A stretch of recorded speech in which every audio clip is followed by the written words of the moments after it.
Pour moi, le piano, c'est un peu comme une deuxième voix.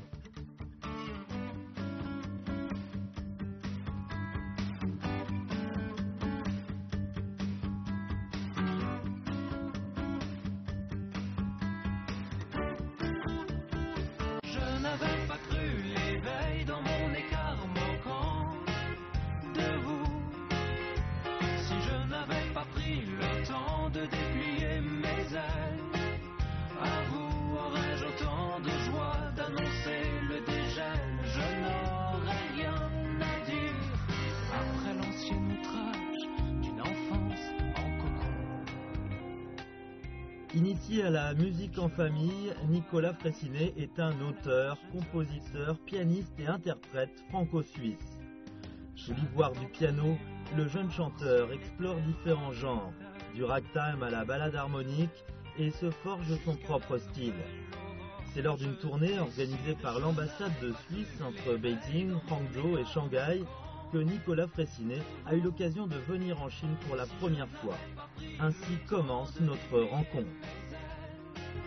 À vous aurais-je autant de joie d'annoncer le dégel. Je n'aurais rien à dire, je n'aurais rien à dire. Alors notre invité aujourd'hui est Nicolas Fraissinet. Bonjour. Vous êtes chanteur et pianiste franco-suisse et vous faites votre premier voyage en Chine. Oui. D'abord, je voudrais savoir qu'est-ce qui vous a amené en Chine. C'est l'occasion de venir. Enfin, on m'a proposé de pouvoir de pouvoir me faire découvrir ici. Et tout de suite, je me suis dit, oui, ça va être une expérience hallucinante parce qu'à la fois, c'est la possibilité de découvrir un pays dont j'ai entendu parler depuis très longtemps et où je rêvais de venir voyager. Et puis en plus de pouvoir faire découvrir ma musique à énormément de monde, quoi. Et c'est aussi votre premier voyage en Asie? C'est mon premier voyage en Asie aussi, ouais. Donc, quelle image avez-vous du continent asiatique, de la Chine avant? Alors moi, je suis un fanatique de thé. Donc la première chose à laquelle j'ai pensé quand on m'a dit tu vas aller en Chine, c'est le thé. Vous allez goûter du thé, c'est une bonne chose. Exactement. Donc voilà, l'image que j'en ai, c'est ça. C'est la finesse et la subtilité que je retrouve dans le thé. Et aussi, je voudrais savoir, qu'est-ce que vous attendez de votre voyage en Chine? Mais moi, ce qui me passionne, c'est le mélange culturel. Moi, j'adore confronter ma musique à des gens qui viennent d'horizons différents et voir leur réaction. Parce que pour moi, ce qui est très important dans la musique, c'est au-delà du texte et du sens des chansons, c'est l'émotion et les sensations qui passent. Et c'est de voir en fait si ma musique parvient à toucher des gens qui n'ont pas la même culture que moi et qui n'ont pas le même vécu. Vous avez une conception de théâtre? Pour moi, c'est plus musical. Pour moi, la musique, c'est quelque chose de très impulsif en fait. C'est pas quelque chose de joué ou de préparé. C'est quelque chose qui se vit dans le moment, dans l'instant. Et je prends beaucoup de plaisir à faire de la musique, mais je suis très mauvais comédien. donc je pense que c'est plus, pour moi le théâtre, c'est plus la reproduction de quelque chose d'appris et de jouer, alors que la musique, c'est une manière de revivre en permanence quelque chose qu'on propose au public, quoi. Mais vous aviez voulu travailler dans le cinéma pendant une époque? Ouais, comme réalisateur. Donc je voulais faire des films et travailler avec des comédiens.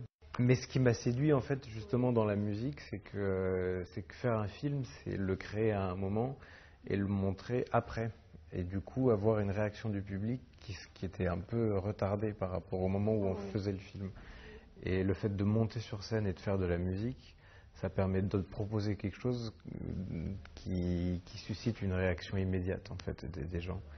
Et donc d'avoir quelque chose de beaucoup plus vivant. Donc la première fois quand vous montez sur une scène, vous vous souvenez encore? Oui, je me souviens bien, j'avais eu très peur. C'était quand? C'était en même temps que mon travail sur les films. C'était bien avant que je décide de faire de la musique sérieusement, on va dire. Mais ça a été un petit choc parce que justement je me suis rendu compte que quand je me retrouvais sur scène, il y avait une communication qui était presque une communion avec le public. Il y avait vraiment un échange qui était beaucoup plus intense que que de faire un film, de le montrer, puis d'avoir des gens qui viennent m'en parler après, en fait. C'était plus immédiat. C'était une scène de combien de personnes? Il y a combien de personnes qui te regardent à ce moment-là? Là, je crois qu'il y avait 150 personnes, je crois. Et vous avez eu peur Très peur. devant 150 personnes, mais pourquoi après vous dites bon, je vais faire de la musique et je vais monter une scène devant 1500 personnes? Parce que la peur, ça peut être un plaisir aussi. En fait, j'ai eu l'impression de rentrer dans une arène à ce moment-là, d'avoir vraiment... mais c'était juste avant. Mais sur le moment, une fois qu'on s'est mis à jouer, là, c'est le plaisir qui a pris le pas sur le... qui est devenu plus fort en fait que la peur. Est-ce que l'appréhension peut conduire à des mauvaises performances?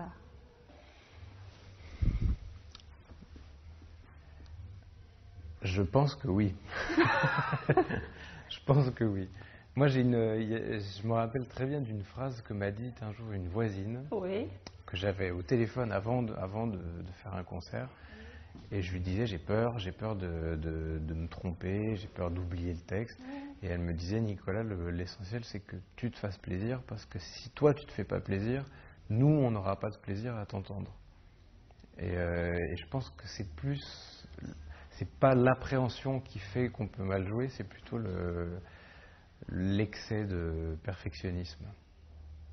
L'envie de faire trop bien et qui, du coup, enlève le plaisir. Je pense que c'est surtout beaucoup de travail et ensuite le plaisir qu'on a à oublier tout ce travail pendant qu'on joue. Donc maintenant, vous n'avez plus de perfectionnisme sur scène? Je l'ai moins, mais je travaille plus avant. Donc ça ne veut pas dire qu'il faut pas préparer et travailler, mais je pense que le perfectionnisme, c'est un peu un excès de manque de confiance en soi. C'est à quel moment que vous avez vraiment décidé de faire la musique sérieusement comme une carrière? Je pense que c'est en 2008, quand on a sorti le premier disque, le premier album. Et je me suis rendu compte que j'étais heureux sur scène et que c'était ça que je voulais faire, quoi. Mais en fait, vous avez commencé très tôt dans la musique. Ah, tout petit, ouais. Mais là, vous n'avez pas l'idée de devenir... je sais que vous étiez à conservatoire dans votre enfance, mais là déjà, vous n'avez pas une vocation de devenir un pianiste ou... Non. En fait, il y avait un piano chez mes parents, dans la maison. Et puis je grimpais dessus, puis je faisais des petites musiques, mais c'était très spontané en fait, c'était pas du tout réfléchi. Et c'est à la suite de ça que mes parents m'ont inscrit à des cours de piano pour que je commence à jouer. Et j'ai joué toute mon enfance, tout le temps, je passais ma vie sur le piano. Et c'est ça qui m'a donné envie de faire du cinéma ensuite, parce que je faisais du piano et je me racontais des petites histoires dans ma tête. Et je me disais, le meilleur moyen pour faire le lien entre les musiques et les histoires visuelles que j'avais, c'était de faire du cinéma, avec les images et la musique, en fait. Donc j'écrivais la musique, et puis ensuite je faisais le film qui allait sur la musique. Je ne sais pas le genre de piano, parce que moi je joue un peu de piano aussi, que vous allez jouer au conservatoire, ça doit être très monotone, parce qu'il faut pratiquer. J'étais nul. Oui, non, je travaillais très mal. J'étais pas du tout.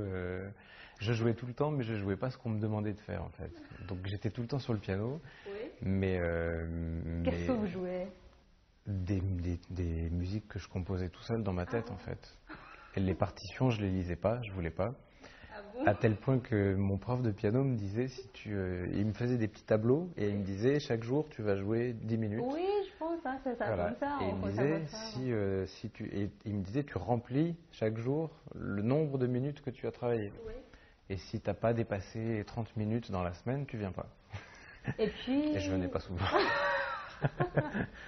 Et un jour, je suis tombé sur un prof qui a un peu compris ma personnalité, qui a vu qu'il fallait s'adapter un peu à mon profil, et qui m'a dit, amène-moi les morceaux que tu veux jouer. Ah bon, donc vous avez commencé à composer à ce moment-là? Non, je composais depuis tout petit en fait, je faisais des morceaux depuis tout petit, mais j'ai commencé à lire des partitions à ce moment-là. Et je lui ai amené toutes les partitions de Scott Joplin, qui fait du ragtime, et c'est ça qui m'a donné un peu cette marque de fabrique de main gauche qui saute tout le temps. c'est que j'ai découvert Scott Joplin à ce moment-là et je voulais jouer que ça. Et du coup, j'ai tout joué. Quand vous voulez faire du cinéma, et pourquoi vous avez dit, bon, je vais faire de la musique? C'est le cinéma qui a donné l'inspiration de la musique. Oui, mais alors en fait, il y a eu un moment un petit peu charnière où je faisais des courts-métrages. Oui. Et donc, je faisais les courts-métrages et la musique du film. Oui. Et un jour, je me suis dit, tiens, pour celui-là, je vais faire une chanson. Je ne sais pas pourquoi. Et puis, j'ai chanté la chanson à la fin du film. Et c'était pas du tout assumé, mais c'était pas du tout, c'était pas fait sérieusement en fait. Enfin voilà, c'était juste une envie comme ça. Et je me rappelle que la chanson de fin a eu beaucoup plus d'impact que le court-métrage. Et que j'ai eu beaucoup plus de plaisir à faire cette chanson-là que de faire le film qu'il y avait juste avant. Et du coup, je me suis rendu compte que dans une chanson, je pouvais mettre tout un film. Mais sans les images, et en fait laisser la possibilité aux gens de se faire leurs images, et que je pouvais raconter la même chose et faire passer les mêmes émotions avec une musique et un texte qui suggèrent les images, quoi. Depuis quel moment vous vous rendez compte qu'il y a beaucoup de gens qui vous aiment?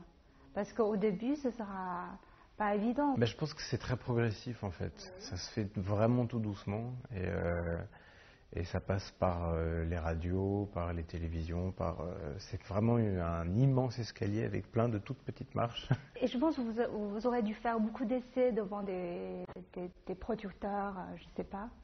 Vous avez dû chanter pour eux, pour dire oui, j'ai une chanson, je vais vous montrer. Non, j'ai pas fait beaucoup de casting ou de choses comme ça. Moi, c'était plus des concerts en fait. On a fait des concerts. Des concerts dans des petits endroits, et puis petit à petit des endroits qui devenaient de plus en plus grands.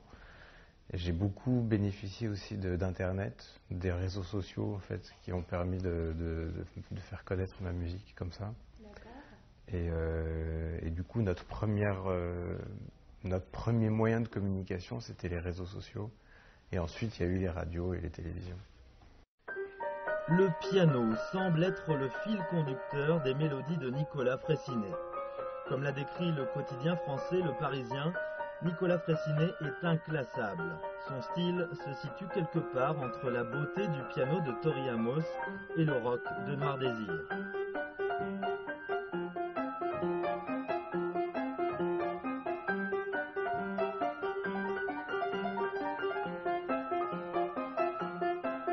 Je suis là, tout près de toi, tu ne me vois pas, je suis mort déjà, comme autrefois, je te parle tout bas, tu ne m'entends pas, je n'ai plus de voix, je n'ai plus rien à dire, je ne suis qu'un soupir, mais près de toi je me sens comme en exil hors la loi, je n'ai plus rien à dire, je ne suis qu'un soupir, mais près de toi je me sens comme une envie qui te prendra, je n'ai plus rien à dire, je ne suis qu'un soupir, mais près de toi je me sens comme un refrain qui deviendra, je n'ai plus rien à dire, je ne suis qu'un soupir, mais près de toi je me sens comme un bonheur qui restera.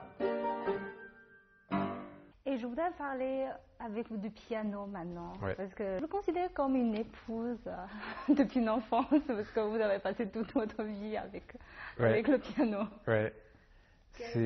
Pour moi, le piano, c'est un peu comme une deuxième voix. Et c'est même le piano qui m'a appris la musique en fait, parce que j'ai pas pris de cours de solfège et puis de notes, et puis ensuite, on m'a pas donné un cours que j'ai dû reproduire sur le piano, mais c'est en jouant sur le piano que j'ai appris la musique. Donc pour moi, il y a une espèce de rapport fusionnel avec l'instrument qui fait qu'il est aussi important pour moi, et que j'ai eu tout un chemin à faire pour me décrire comme chanteur et non pas comme musicien, et pour chanter sans le piano. Parce que ça, c'est quelque chose que je fais maintenant sur certains titres.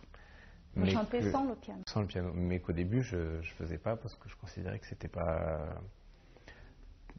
possible. Enfin, pour moi, c'était lié. Je ne me voyais pas chanter sans. Enfin, voilà, pour moi, j'étais une espèce d'unité avec le piano. Qu'est-ce qui diffère le piano par rapport à d'autres instruments? Je dirais que c'est l'amplitude de ce qu'il propose, parce qu'en fait, dans un piano, on a tout un orchestre, on a les graves, on a les médiums, on a les aigus, donc on peut vraiment reproduire tout. Il y a plein de morceaux au piano tout seul qui sont reproduits par des orchestres symphoniques, ou des morceaux symphoniques qui peuvent être reproduits sur un piano. Donc pour moi, ce qui caractérise le piano, ça serait ça. Après, dans mon vécu à moi, c'est le premier animal musical que j'ai croisé dans ma vie. C'est parce que vous avez agrandi avec le piano, Ben oui, vous avez agrandi ensemble. Ouais, c'est ça, on a agrandi ensemble. Ouais. On joue pas autant avec le piano qu'avec le guitare ou d'autres instruments. Est-ce que vous trouvez que c'est une contrainte parfois si vous voulez dégager beaucoup d'émotions sur scène, ou si vous voulez bouger, avoir plus d'interaction avec les spectateurs? Alors, justement, je pense que ça dépend de comment on joue le piano. Oui. Moi, au départ, j'avais un jeu très très fourni, donc je faisais beaucoup de notes. Oui. Ce qui fait que j'ai eu l'impression à un moment d'être un peu prisonnier du piano parce que je ne pouvais pas m'en détacher. Et du coup, ne pas avoir de contact avec les gens parce que j'étais complètement Comme un cloué à pianiste. mon piano. Ouais, comme un pianiste. Et donc, c'est aussi un travail que j'ai fait par rapport à cette espèce de détachement par rapport au piano, c'est d'alléger les notes, d'enlever beaucoup, d'épurer beaucoup de ce que je jouais avant. Ouais. Pour me donner ensuite sur scène la possibilité de me lever ou justement de faire des chansons sans le piano. Mais je veux savoir sur la manière où vous jouez du piano, c'est assez particulier. Pourquoi vous avez une main gantée? Alors la main gantée, c'est parce que je vois presque pas avec l'œil gauche. Et du coup, je ne vois pas ma main. Enfin, je la vois si je joue sans micro. Mais quand j'ai un micro devant la bouche, ben, je suis obligé de regarder ma main gauche avec mon œil gauche. Et le fait d'avoir un gant noir ou bleu foncé sur le clavier blanc du piano, ça me permet de voir où est la main.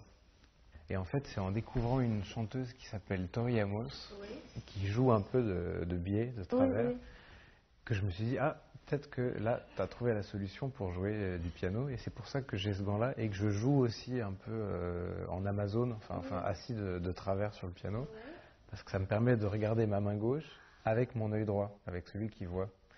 Et du coup, d'être face au public tout en jouant du piano. Donc c'est pour ça que le piano est installé comme ça, et que je joue comme ça, et que je regarde le public, et que je vois ma main avec le gant sur le clavier blanc. Je pense que ce n'est pas la raison pour laquelle que Tori Amos a joué du piano de cette façon. Je pense pas. Mais je lui dois ça, en tout cas. Parce que c'est grâce à elle, c'est en la voyant faire que j'ai trouvé une solution qui me permettait de jouer tout en chantant. Et je voudrais savoir quel genre de message vous voulez transmettre à travers toutes vos chansons. Parce que j'ai entendu des chansons, par exemple la métamorphose du papillon ou Lève-toi, qui racontent, et dans beaucoup d'autres aussi, qui racontent des expériences d'un enfant grandi dans maturité, des rêves, il faut faire des efforts pour aller poursuivre le rêve. Est-ce que c'est un peu le décryptage de vous-même dans ce chemin vers un sommet plus haut? Je ne sais pas si c'est vraiment que moi. Moi, il y a un peu de moi dans toutes les chansons, mais il y a un peu de tout le monde aussi. Enfin, moi, je suis pas... Je suis très égocentrique parce que sinon j'irais pas sur une scène, mais je ne le suis pas suffisamment pour ne parler que de moi.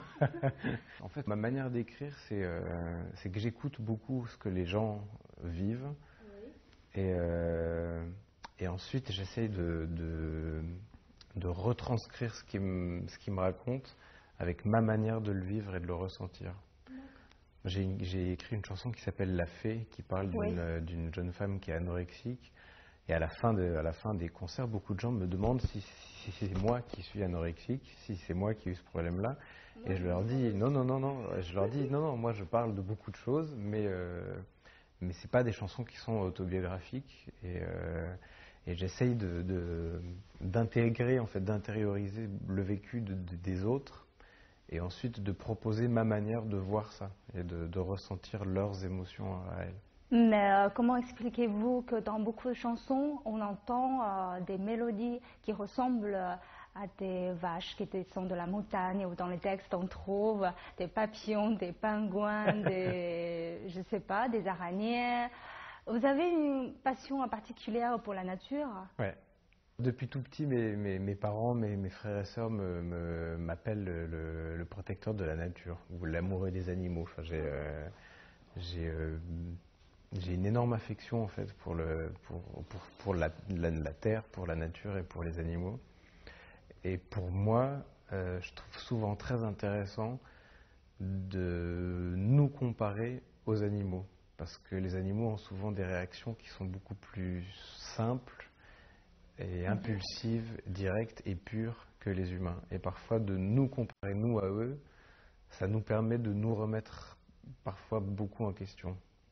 Et du coup, souvent, j'utilise un animal pour parler d'une émotion humaine, mais pour la rendre parfois plus excessive ou plus claire. Et ça permet de rendre les choses d'un autre regard, en fait. Par exemple, il y a une chanson qui s'appelle La Méduse, où ça raconte l'histoire d'une méduse qui souffre d'être seule parce qu'on ne peut pas la toucher. Parce que si on touche une méduse, on se fait très mal.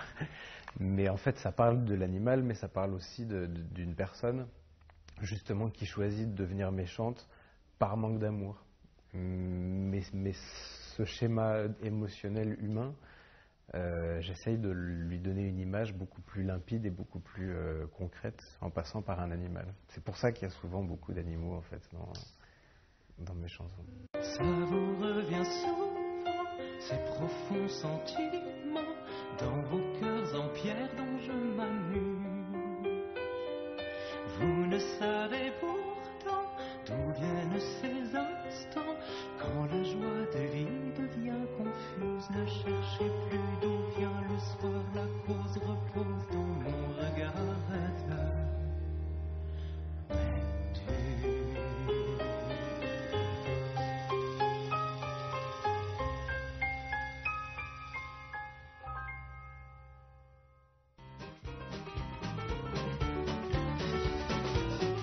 Petit pingouin, ma banquise est très loin, tout seul je prends mon bain dans l'immense piscine.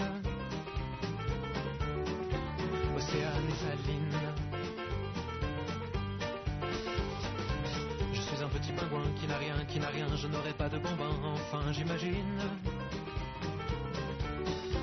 Entouré de pingouines.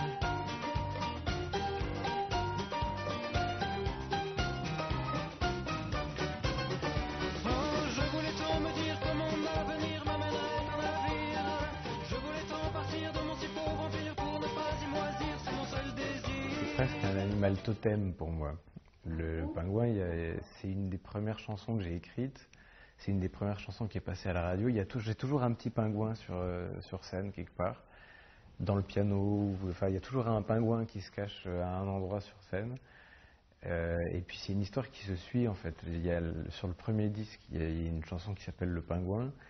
Sur le prochain disque qu'on va faire, il y en a une qui s'appelle L'exil du pingouin. En fait, c'est l'histoire d'un petit pingouin qui vit donc en Antarctique et puis qui s'ennuie et qui décide de partir de chez lui. Et donc la suite, c'est l'exil du pingouin où donc ce pingouin se perd et se rend compte qu'il a cherché un bonheur qu'il aurait pu trouver dans sa famille mais qu'il a voulu chercher ailleurs. Et peut-être qu'il y aura encore une troisième histoire, enfin la suite, où il va revenir. Voilà, pour moi, le pingouin, il y a une espèce de mimétisme avec l'être humain que je trouve très touchant, parce que déjà, il a un peu la même démarche que l'homme. Et puis, je trouve que l'image du pingouin qui a ce côté un peu nonchalant, malgré le fait qu'il soit en train de dériver sur un iceberg et de se perdre au milieu du néant, ça ressemble un peu à l'être humain. Tout en restant un peu joyeux, un peu drôle. Donc voilà, moi j'aime bien cet animal parce je le trouve très humain en fait. D'accord. Très proche de nous. Est-ce qu'on peut dire qu'il y a quelqu'un qui vous a beaucoup influencé dans votre parcours, dans tous les sens, parce que vous n'avez pas de prof de chant, pas de prof de diction, pas du tout, donc ça sortait, ou bien vous êtes quand même influencé par quelques personnes? Alors mon grand-père faisait du piano, donc je pense que le piano me vient de là, parce que c'est grâce à lui en fait qu'il y a eu des pianos dans toutes les maisons où j'ai vécu, il y avait un piano, parce que les pianos venaient de lui. Donc je pense que l'instrument, ça c'est grâce à lui. Après, le chant, c'est quelque chose qui est vraiment sorti tout seul, sans que quelqu'un me pousse à le faire ou me donne cette direction-là.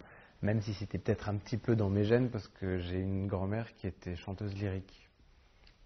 Donc voilà, il y avait quand même un petit peu de musique dans la famille, mais j'ai pas eu il n'y a pas vraiment quelqu'un qui m'a inspiré ça ou qui m'a poussé à le faire. Je voudrais savoir, cette fois, est-ce que vous avez préparé quelque chose de spécial pour le public chinois, qui est très différent du public européen? J'ai voulu et j'ai essayé de préparer une chanson, mais j'ai pas eu le temps parce que je me suis fait... j'ai eu une émission de télévision en Suisse qui est venue entre-temps, donc du coup j'ai pas pu. Mais mon rêve, c'était de pouvoir chanter une chanson qui vient d'un film qui s'appelle Les Poignards Volants. Il y a un film qui s'appelle comme ça, La Légende des Poignards Volants, celui qui avait fait Tigre et Dragon. Oui, ce film. Et il y a une chanson absolument magnifique à la fin de ce film-là. Et je me suis dit, tiens, je vais essayer de reprendre cette chanson-là parce que je suis persuadé que tout le monde la connaît, mais j'ai pas eu le temps de le faire. J'avais prévu le truc, j'avais enregistré la chanson, et puis on m'a proposé une émission de télé en Suisse qui a duré plusieurs jours, juste avant que je parte, que je vienne ici.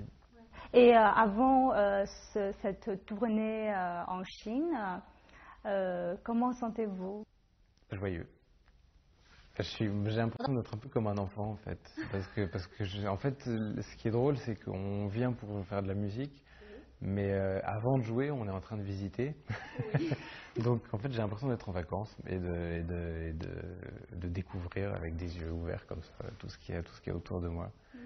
Donc je pense que ça nous met en très bonnes conditions avant les concerts. Il n'y a pas un petit peu d'appréhension ou est-ce que le public vont aimer Non. Ben, je pense que ça revient à ce qu'on disait tout à l'heure. J'ai pas cette notion de. Je me dis, je suis comme je suis, et puis si ça plaît aux gens, c'est très bien. Si ça leur plaît pas, c'est que je suis pas comme. Je changerai pas pour autant. Enfin, j'ai pas cette. À la fois, j'ai envie d'essayer de comprendre la culture des gens chez qui je viens, et puis de proposer quelque chose qui leur plaît.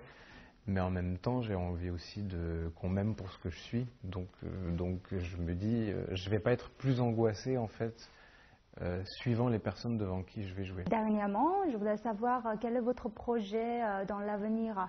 Maintenant, vous commencez à se dégager de vos pianos. Ouais. Et quel projet avez-vous en tête après? Est-ce que vous allez changer du style ou vous allez je pense qu'on change tout le temps, quoi. Moi, j'ai l'impression que l'album qui vient va être encore différent par rapport au précédent. Et j'ai un peu l'impression que faire de la musique, c'est être un peu un chercheur dans un laboratoire ou un chercheur d'or, qu'on est toujours en train de chercher quelque chose en plus ou en moins. Peut-être qu'il y a aussi, parfois, il faut chercher à enlever des choses.